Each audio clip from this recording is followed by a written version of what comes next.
ప్రభునామానికే మహిమ కలుగునుగాక. కూడొచ్చిన మీ అందరికీ కర్మిల ఆత్మీయ సహవాస సంఘ విశ్వాసులందరికీ మన ప్రభువును ఆయన ప్రియ కుమారుడునైన యేసుక్రీస్తు వారి శ్రేష్టమైన నామములో శుభములు మరియు అందరికీ వందనాలు. యెషయా గ్రంథం 5వ అధ్యాయాన్ని మనం ధ్యానం చేసుకుందాం. యెషయా గ్రంథం 5వ అధ్యాయం. ఈ 5వ అధ్యాయము ఆవేదన గీతము. అంటే దేవుడు తన ప్రజల విషయమై కలిగి ఉన్నటువంటి ఆవేదనను మనం ఈ అధ్యాయంలో స్పష్టంగా చూస్తాం.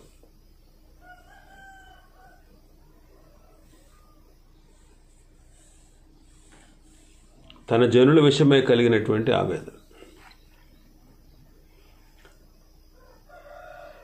మొదటి 7 వచనాల్లో ఇశ్రాయేలీలు ద్రాక్షావల్లి వలె ఉన్నారనే విషయాన్ని చెప్తున్నాడు.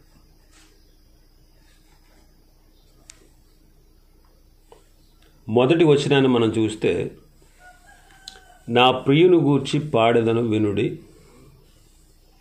అతని ద్రాక్ష తోటను బట్టి నాకిష్టుడైన వాడిని గూర్చి పాడెదను వినుడి, సత్తువ భూమి గల కొండ మీద నా ప్రియునికొక ద్రాక్ష తోట ఉంది. ప్రియుడు అనే మాట చూస్తున్నాం. ఎవరు ఈ ప్రియుడు అంటే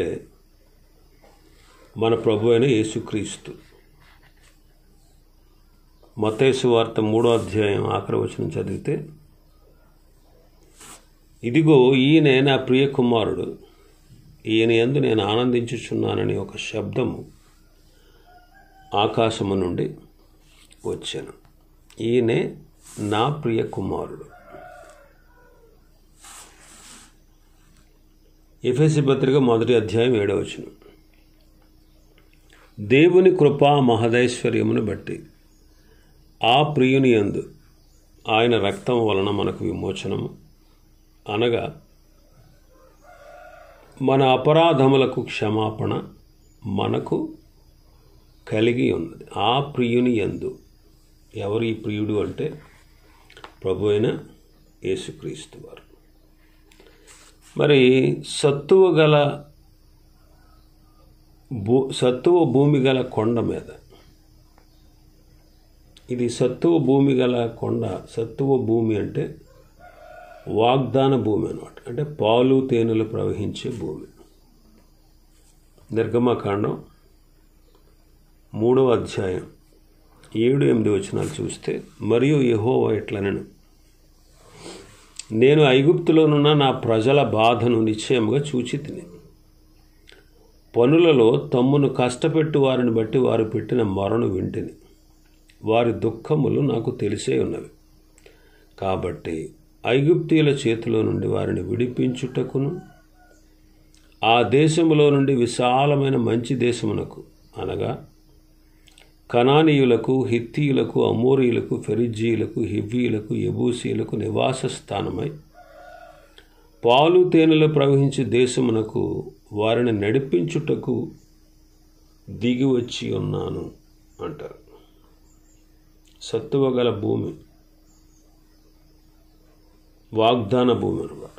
పాలు తేనెలు ప్రవహించేటువంటి భూమి. 30వ కీర్తన 8-9 వచనాలు చదివితే, యెహోవా నీకే మొరపెట్టి తిని నా ప్రభువును బతిమాలుకుంటుంది.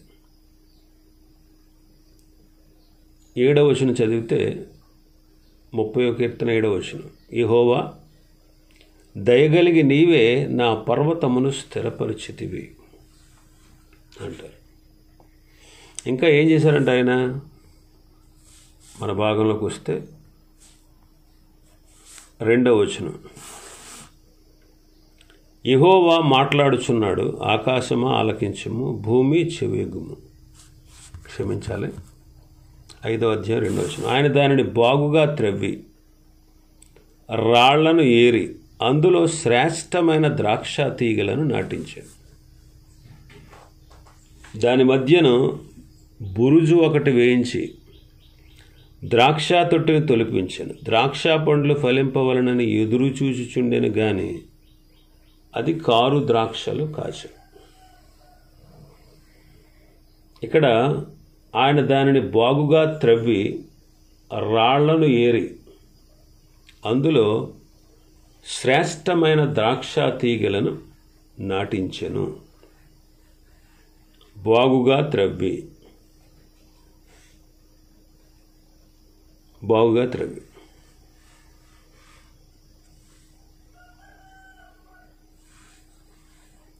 బాగుగా త్రవ్వడం అంటే రాళ్లను ఏరడం, శ్రేష్టమైన ద్రాక్ష తీగలు నాటించడం. అంటే బాగుగా అంటే లోతుగా త్రవ్వి, అంటే యుద్ధాలు చేశానమాట. యెహోషువ గ్రంథం 6వ అధ్యాయం 14వ వచనాలు మనం చూస్తే యుద్ధాలు చేసి బాగుగా త్రవ్వడం అంటే రాళ్లను ఏరేసాడు. రాళ్లను ఏరంటే శత్రువులను పారద్రోలి. అసలు యాక్చువల్గా ఆ భూమి ఎవరిదే? దేవుడు అబ్రహాముకి వాగ్దానం చేశాడు, కనాను దేశాన్ని స్వాస్థ్యంగా ఇస్తాను అని. అమోరీల అక్రమం ఇంకా పూర్తి కాలేదు కాబట్టి నీ 4వ తరం వారు వచ్చి ఈ దేశాన్ని స్వాధీనపరుచుకుంటారు అని ప్రభు ముందే అబ్రహాముకి వాగ్దానం చేశాడు. ఆ భూమి మనదైనప్పుడు ఎవరైనా ఆక్రమించుకుంటే మనం ఊరుకుంటాం? అవసరమైతే దాని కొరకు కోర్టుకు వెళ్ళి ఏది ఏమైనా సరే దాన్ని మనం సంపాదించుకునేంత వరకు పోరాడతాం. అలాగే బాగుగా త్రవ్వడం అంటే యుద్ధాలు చేయడం. రాళ్లను ఏరి అంటే ఆ దేశంలో ఉన్నటువంటి దేవతా విగ్రహాలన్నిటినీ తీసివేశాడు.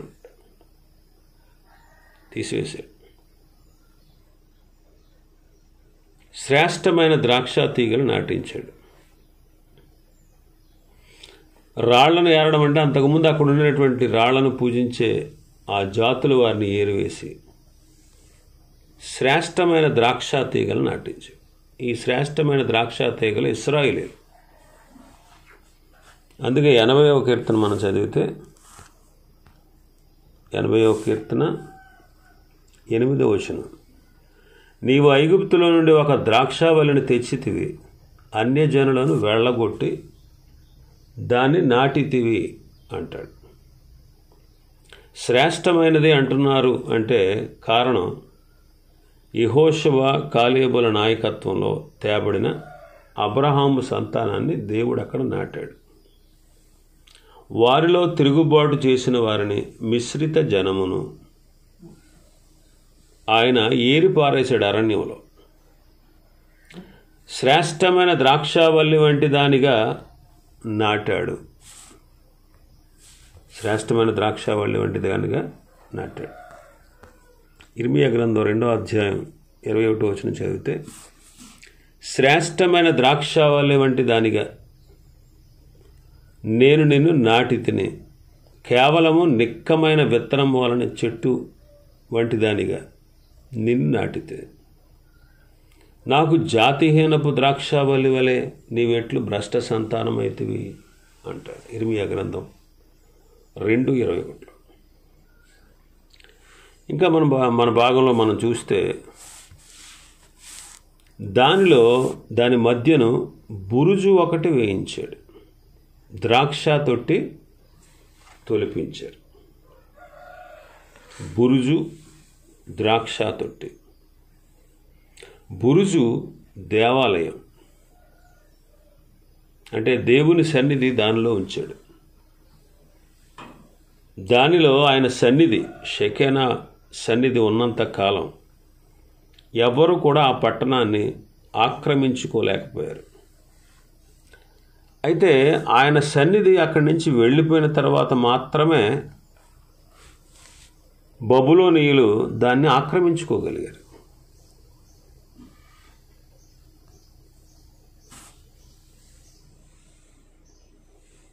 యెహెజ్కేలు గ్రంథం 10వ అధ్యాయం 4వ వచనం చదివితే, యెహోవా మహిమ కెరూబులపై నుండి ఆరోహణమై మందిరపు గడప దగ్గర దిగి నిలిచెను, మరియు మందిరము మేఘముతో నిండెను. ఆ ఆవరణము యెహోవా తేజో మహిమతో నిండినదాయన. 11వ వచనం, అవి జరుగుచుండగా 4 వైపులా జరుగుచున్నట్టుండెను, వెనుకకు తిరగగా జరుగుచుండెను. 11వ అధ్యాయం యెహెజ్కేలు గ్రంథం 11వ అధ్యాయం 23వ వచనం, మరియు యెహోవా మహిమ పట్టణములో నుండి పైకెక్కి పట్టణపు తూర్పు దిశనున్న కొండకు పైగా నిలిచెను.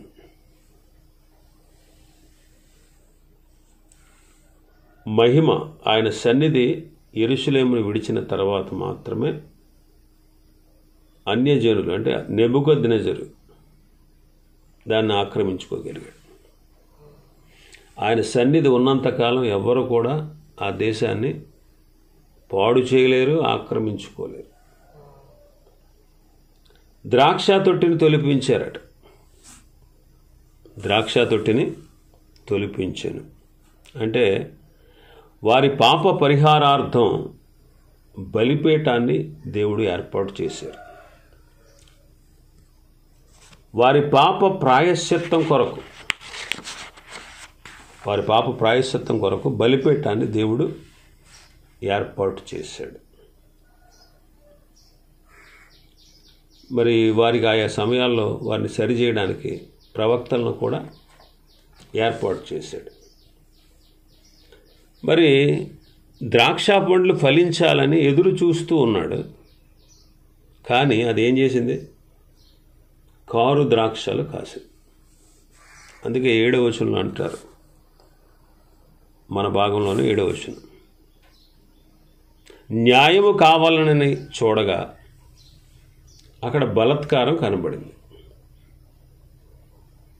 నీతి కావాలని చూడగా అక్కడ రోదనము వినబడింది. అందుకే ప్రభు అంటున్నారు, యెరూషలేము నివాసులారా, యోధా వారులారా, నా ద్రాక్ష తోట విషయమై నాకు న్యాయం తీర్చాలని మిమ్మల్ని అడుగుతున్నాను. నాకు న్యాయం తీర్చండి. మరి నా ద్రాక్ష తోటకు నేను చేయగలిగిన దానికంటే ఇంకా నేను ఎక్కువేం చేయగలను?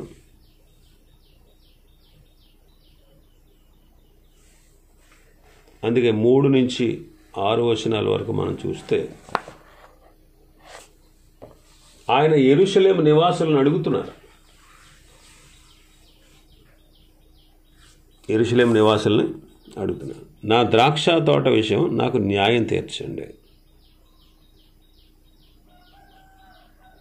ఇర్మియా గ్రంథం 2వ అధ్యాయంలో కూడా 5-6 వచనాలు చదివితే, యెహోవా ఎలాగూ సెలవిచ్చుచున్నాడు, నా యందు ఏ దుర్నీతి చూచి మీ పితరులు వ్యర్థమైన దాన్ని అనుసరించి తాము వ్యర్థులగినట్టు నా యొద్ద నుండి దూరంగా తొలగిపోయి, నా యందు ఏ దుర్నీతి ఉందని మీ పితరులు వ్యర్థమైన దాన్ని అనుసరించి నా నుంచి దూరం అయిపోయారంట. 7వ అధ్యాయంలో కూడా అడుగుతారు ఆయన. ఇర్మియా గ్రంథం 7వ అధ్యాయం 25-26 వచనాలు చూస్తే, మీ పితరులు ఐగుప్తు దేశం నుండి బయలుదేరి వచ్చిన దినం మొదలుకొని నేటి వరకు మీరు వెనుక దీయిచు వచ్చిన వారే.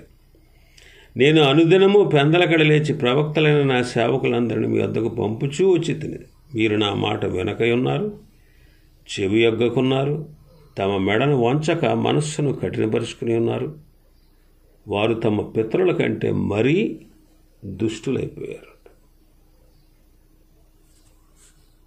మనం ఫలించాలని ప్రభు ఎదురు చూశారు. ఫలించవలనని ఎదురు చూచుచుండెను గాని అది కారు ద్రాక్షలు కాచెను. యోహాను సువార్తలో శిష్యులతో ప్రభు అంటారు, యోహాను సువార్త 15వ అధ్యాయం 16వ వచనాన్ని మనం చదివితే, మీరు నన్ను ఏర్పరచుకొనలేదు, మీరు నా పేరట తండ్రిని ఏమి అడుగుదురో అది ఆయన మీకు అనుగ్రహించినట్లు మీరు వెళ్ళి ఫలించుటకును మీ ఫలము నిలిచి ఉండుటకును నేను మిమ్మును ఏర్పరచుకొని నియమించితిని. మీరు వెళ్ళి ఫలించుటకును ఫలించినటువంటి ఫలము నిలిచి ఉండుటకును దేవుడు ఏర్పాటు చేసుకున్నాడు. మరి మనం ఫలిస్తున్నామా? రోమాపత్రిక 7వ అధ్యాయం 4వ వచనం చదివితే, కావున నా సహోదరులారా, మనము దేవుని కొరకు ఫలమును ఫలించున్నట్లు అంటాడు. ఫలమును ఫలించినట్లు. మరి మనం ఫలించాలని దేవుడు మన కోసం ఆనాడు ఇశ్రాయేలుల ద్రాక్ష తోటకు చేసినట్టుగా ఈనాడు మన కోసం ఆయన ఎన్నో మేలు చేశాడు. మన కోసం కూడా మొదటిగా మనలను ప్రేమించి తన కుమారుని పంపించాడు. యోహాను సువార్త 3వ అధ్యాయం 16-17 వచనాలు మనం చదివితే, దేవుడు లోకమును ఎంతో ప్రేమించాను కాగా ఆయన తన అద్వితీయ కుమారునిగా పుట్టినవాని యందు విశ్వాసముంచు ప్రతివాడును నశింపక నిత్య జీవం పొందినట్లు ఆయనను అనుగ్రహించెను. లోకము తన కుమారుని ద్వారా రక్షణ పొందుటకే గాని లోకమునకు తీర్పు తీర్చుటకు దేవుడు ఆయన లోకంలోనికి పంపలేదు. ప్రభు వచ్చింది ఎందుకంటే తీర్పు తీర్చడానికి కాదు, లోకము తన ద్వారా రక్షణ పొందాలని. అందుకే దేవుడు తన కుమారుని పంపారు. అందుకే యోహాను మొదటి పత్రికలో 4వ అధ్యాయం 9-10 వచనాలు చదివితే, మనము ఆయన ద్వారా జీవించినట్లు దేవుడు తన అద్వితీయ కుమారుని లోకంలోనికి పంపాడు. దీని వలన దేవుడు మన యందుంచిన ప్రేమ ప్రత్యక్షపరచబడింది. మనము దేవుని ప్రేమించితమని కాదు, తానే మనలను ప్రేమించి మన పాపములకు ప్రాయశ్చిత్తమైండుటకు తన కుమారుని పంపాను. ఇందులో ప్రేమ లోకమును ఎంతో ప్రేమించాడంటే మన పాపములకు ప్రాయశ్చిత్తముగా తన కుమారుణ్ణి ఆయన పంపించారు. ఆయన మనం ప్రేమించలేదు, ఆయనే మనల్ని మొదట ప్రేమించారు. రోమాపత్రిక 8వ అధ్యాయం 3వ వచనం చదివితే 3-4 వచనాలు, శరీరమును అనుసరింపగా ఆత్మను అనుసరించి నడుచుకొని మనయందు ధర్మశాస్త్ర సంబంధమైన నీతి విధి నెరవేర్చబడలని పాప పరిహారము నిమిత్తము దేవుడు తన సొంత కుమారుని పాప శరీరాకారముతో పంపి ఆయన శరీరమందు పాపమునకు శిక్ష విధించాడు. ఎంతగా ప్రేమించాడో చెబుతున్నాడు. ఆయన ఎంతో ప్రేమించారండి. ప్రేమించి తన కుమారుని పంపారు. ఎందుకు? మన పాప ప్రాయశ్చిత్తం కొరకు. ఆ పాప ప్రాయశ్చిత్తం కొరకు ఏం చేశారు? ఆయన పాప శరీరాకారముతో పంపి ఆయన శరీరమందు మన పాపానికి ఆయన శిక్ష విధించారు. అలాగే తన కుమారుణ్ణి ఆయన అనుగ్రహించారు. ఇంకా పరిశుద్ధాత్మను అనుగ్రహించారు. మనం ఫలించాలని, మన ఫలము నిలిచి ఉండుటకు దేవుడు తన కుమారుని పంపించారు. రెండవది, ఆయన తన పరిశుద్ధాత్మనిచ్చారు. యోహాను సువార్త 14వ అధ్యాయం 16వ వచనాన్ని ఒకసారి మనం చదివితే, నేను తండ్రిని వేడుకొందును, మీ వద్ద ఎల్లప్పుడూ ఉండుటకై ఆయన వేరొక ఆదరణకర్తను అనగా సత్యస్వరూపిగా ఆత్మను మీకు అనుగ్రహించును. పరిశుద్ధాత్మను అనుగ్రహించారు. యోహాను సువార్త 17వ అధ్యాయం 14వ వచనంలో చూస్తే ఆయన వాక్యమునిచ్చారు. వారికి నీ వాక్యం ఇచ్చి ఉన్నాను.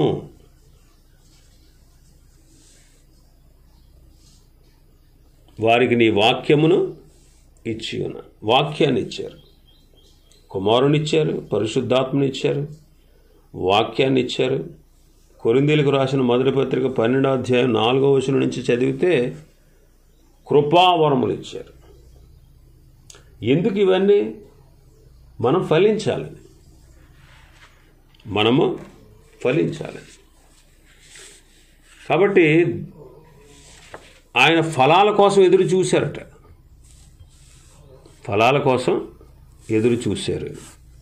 కానీ అది కారు ద్రాక్షలు కాసింది, కారు ద్రాక్షలు కాసింది. అందుకే 4వ వచనం అంటారు, నేను నా ద్రాక్ష తోటకు చేసిన దానికంటే మరేమి దానికి చేయగలను? అది ద్రాక్ష పండ్లు కాయునని నేను కనిపెట్టినప్పుడు అది కారు ద్రాక్షలు కాయుటకు కారణమేమి అంటున్నారు. అంటే ఫలించడానికి చేయవలసిందంతా చేశారు, ఫలము కొరకు ఎదురు చూశారు, కానీ కారు ద్రాక్షలు వచ్చాయి. ఈనాడు మనుషుల్లో, మన జీవితాల్లో కూడా దేవుడు కోరుకునేటువంటి ఫలం ఏంటో తెలుసా? మొదటిది మారు మనస్సుకు తగిన ఫలం.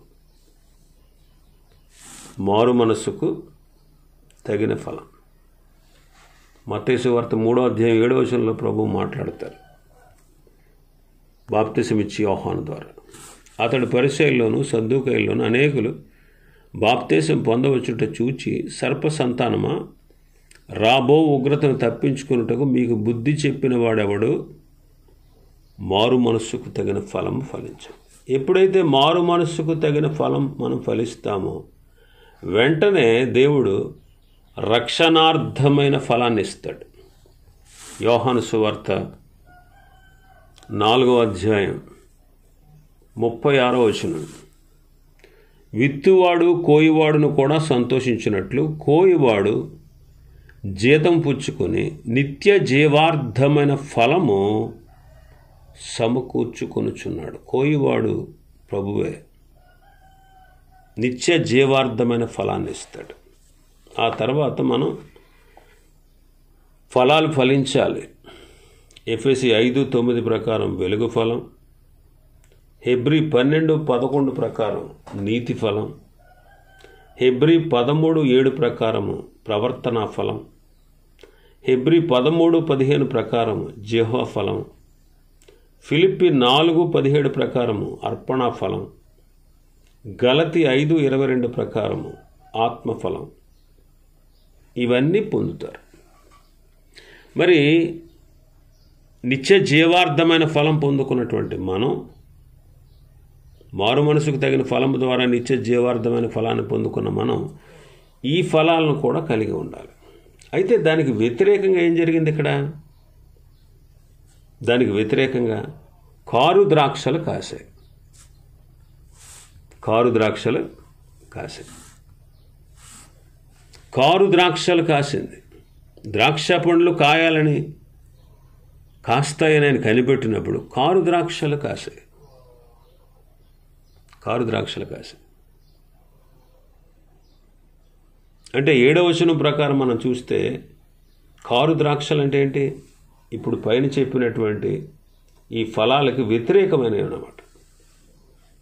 కఠిన హృదయ ఫలం, తీర్పు ఫలం, చీకటి ఫలం, అవినీతి ఫలం, వెచ్చలవిడితనం అనే ఫలం, స్వార్థ ఫలం, ద్వేష ఫలం, అసూయ ఫలం, ఇవన్నీ కనబడుతున్నాయి. అందుకే ఏమంటున్నాడు ఆయన? దాని కంచెను కొట్టిపడేస్తానంట. 5వ వచనంలో ఆలోచించుడి, నేను ద్రాక్ష తోటకు చేయబో కార్యం మీకు తెలియజెప్పేది. నేను అది మేసివేయబడినట్లు దాని కంచెను కొట్టివేస్తాను, అది త్రొక్కబడినట్లు దాని గోడను పడగొట్టి దాన్ని పాడు చేస్తానట్లు. అందుకే బబులోనీయులు వచ్చి దాన్ని ఏం చేశారు? నాశనం చేశారు. పరమగీతంలో రాయబడినట్లు గుంట నక్కలు వచ్చి తోటను పాడు చేసినట్టు బబులోనీయులు వచ్చి దాన్ని నాశనం. ఇంకా అంటారు, ఇంకా మనం చూస్తాం, దాని మీద వర్షింపవలదని మేఘమునకు ఆజ్ఞ ఇస్తాడు. 6వ వచనంలో దాని మీద వర్షింపవలదని మేఘములకు ఆజ్ఞ. అంటే దేవుని దీవెనలు ఆగిపోతాయి. దేవుని సంరక్షణ లేక ఆ దేశం ఏమైపోతుంది? నాశనమైపోతుంది. అందుకే 7వ వచనం, ఇశ్రాయేల్ వంశం సైన్యములకు అధిపతి యెహోవా ద్రాక్ష తోట. యోధా మనుష్యులు ఆయనకిష్టమైన జనము. ఆయన న్యాయం కావాలని చూస్తే బలాత్కారం కనబడింది, నీతి కావాలని చూస్తే రోదనము వినబడింది. ఇశ్రాయేల్ అనే మాట కొన్నిసార్లు యోధాకు కూడా వాడబడింది. ఎన్నుకోబడిన జనాంగంగా దేవుడు తన కృపను వారి మీద కుమ్మరించాలనుకున్నాడు, తన కనికరాన్ని కుమ్మరించాలనుకున్నారు. వారి నుండి నీతి న్యాయం అనేటువంటి ఫలాలు ఆశించినప్పుడు దానికి బదులు బలాత్కారం కనబడింది, రోదన వినబడింది. కారు ద్రాక్షలు ఫలించడం వల్ల వారిలో అనేకులు కత్తివాత పడతారు, లేక బందీలుగా కొనుక్కోబడతారు. దేవుడు వారి నుంచి న్యాయం కోరాడు, కానీ వారు రక్తపాతాన్ని ఇచ్చారు. న్యాయం కోరడం అంటే మూలవాక్యాల్లో మనం చూస్తే మిస్పాత్ అని ఉంటుంది అనమాట. మిస్పాత్ అంటే న్యాయం. కానీ ఏమి ఇచ్చారంటే వాళ్ళు మిస్పా ఇచ్చారు. మిస్పా అంటే రక్తపాతాన్ని ఇచ్చారు అంటారు. ఆయన వాళ్ళ దగ్గర సాదాకా కోరాడు. సాదాకా అంటే నీతి. వారు శాఖ ఇచ్చారు. అంటే శాఖ అంటే రోదన అన్నమాట. రోదన వినబడింది.